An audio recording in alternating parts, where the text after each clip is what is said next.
നമ്മളിപ്പോൾ ഇവിടെ പറയാൻ പോകുന്ന ലോ IF അല്ലെങ്കിൽ കാർഡിയോമയോപ്പതി, അതായത് ഹൃദയത്തിന് പമ്പിങ് കുറഞ്ഞു പോകുന്ന ഒരവസ്ഥ.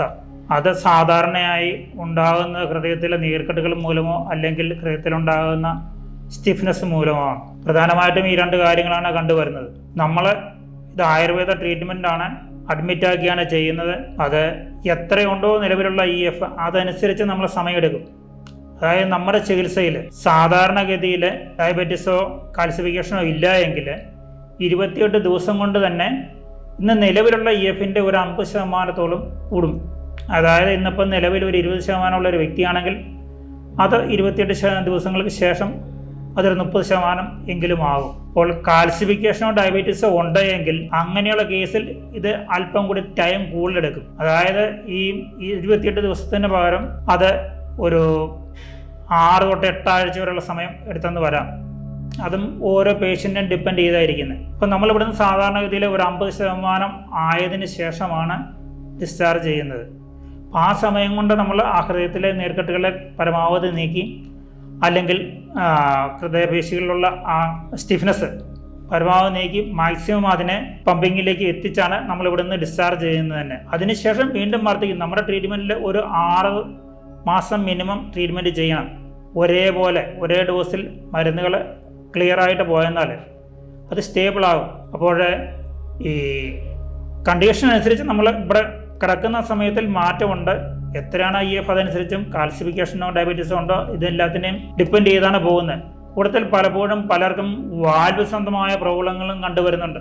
നമ്മുടെ ഈ ട്രീറ്റ്മെൻറ്റ് വാൽവ് സംബന്ധമായ പ്രോബ്ലങ്ങളിലും വളരെ ഫലപ്രദമായിട്ടാണ് കാണുന്നത്. ഇപ്പം 100% എത്തിയില്ലെങ്കിൽ പോലും ഏകദേശം അതിനോട് അടുത്തോ ഉള്ള ലെവലിൽ അതിനെയും നമുക്ക് പരിഹരിക്കാൻ സാധിക്കുന്നുണ്ട്. ഒപ്പം പലരുടെയും ഹൃദയത്തിൻ്റെ ഇടിപ്പ്, പൾസ് റേറ്റ് ചിലരിൽ ഒത്തിരി കൂടുതലായിരിക്കും, ചിലരിൽ തീർത്ത് കുറഞ്ഞു പോകുന്ന അവസ്ഥകളുണ്ട്. അപ്പോൾ അവിടെയെല്ലാം നമ്മൾ വളരെ ഫലപ്രദമായിട്ട് വളരെ നല്ല രീതിയിൽ വളരെ ചുരുങ്ങിയ സമയം കൊണ്ട് അതിനെ നമ്മൾ നോർമലിലേക്ക് വരുത്തുക ചെയ്യുന്നത്. അപ്പോൾ ഒരിക്കലും അത് നോർമലായി സ്റ്റെബിലൈസ് ആയെന്നാൽ നിങ്ങൾക്ക് പിന്നീട് മരുന്നുകളൊന്നും ആവശ്യമില്ല. അതിനുവേണ്ടി നമ്മൾ സാധാരണഗതിയിൽ ഒരു 6 മാസമാണ് ചെയ്യുന്നത്. പക്ഷേ ചില കേസിൽ ശരം കൂടെ എടുത്തുനിന്ന് വന്നേക്കാം. അതിപ്പോൾ ഓരോ കേസ് ടു കേസ് ഡിപ്പെൻഡ് ചെയ്യും. എന്നിരുന്നാലും അവർക്ക് പിന്നെ അവർ രോഗമുക്തരാകണം. അവർക്ക് എല്ലാ കാര്യങ്ങളും പഴയതുപോലെ തന്നെ ചെയ്യാം. ഒരു കാര്യത്തിലും നമ്മൾ റെസ്ട്രിക്ഷൻസ് ഇല്ല. എല്ലാ എക്സർസൈസുകളും അവർക്ക് ചെയ്യാം. ഇവിടുന്ന് തന്നെ നമ്മൾ വേദനകളുണ്ടെങ്കിൽ അതെല്ലാം മാറ്റി ഒരു 4-5 കിലോമീറ്റർ ഒരു ദിവസം നടക്കാറായി ആ ലെവലിൽ എത്തിയിട്ടാണ് നമ്മൾ ഒരു പേഷ്യൻറ്റിനെ ഡിസ്ചാർജ് ആക്കുന്നത്. അപ്പോൾ അതിൽ നിന്ന് തന്നെ നിങ്ങൾക്ക് മനസ്സിലാക്കാം ഇത് എത്രമാത്രം നല്ല രീതിയിൽ ആ ട്രീറ്റ്മെൻറ്റ് വരുന്നു എന്ന്. പലപ്പോഴും പലർക്കും സംശയമുണ്ട്. ഇതൊക്കെ പലതും പറയും, പക്ഷേ ചികിത്സയും ചെന്ന് കഴിയുമ്പോഴത്തേക്കും അതൊന്നും അല്ല കിട്ടുന്നത്. അപ്പോൾ അതുകൊണ്ടാണ് നമ്മൾ ലോ EF കേസിൽ ആദ്യത്തെ 7 ദിവസത്തിന് ശേഷം പൈസ കൊടുത്താൽ മതി എന്ന് പറയുന്നത്. നമ്മൾ വീക്കിലി പേയ്മെൻ്റ് ആണ്. ആദ്യത്തെ 7 ദിവസത്തിന് ശേഷം രണ്ടാമത് എക്കോ ചെയ്ത് നമ്മുടെ EF കൂടുന്നുണ്ടോ എന്ന് ഉറപ്പ് വരുത്തിയതിന് ശേഷം അവർ പേയ്മെൻറ്റ് ചെയ്താൽ മതി. ആദ്യത്തെ പേയ്മെൻറ്റ് തന്നെ. അപ്പോൾ 4 ആഴ്ചയ്ക്കാകും. പിന്നെ വീണ്ടും നമുക്ക് എക്കോ ചെയ്യാം. നമ്മളെ പറഞ്ഞിരിക്കുന്ന 50%ലേക്ക് നമ്മൾ എത്തിക്കാം. 4, 6, 8 ആഴ്ച എടുക്കും. അതാ ഞാൻ കണ്ടീഷൻസ് നേരത്തെ പറഞ്ഞു കഴിഞ്ഞു. അപ്പോൾ ആ രീതിയിൽ അത്രയും വേഗം വളരെ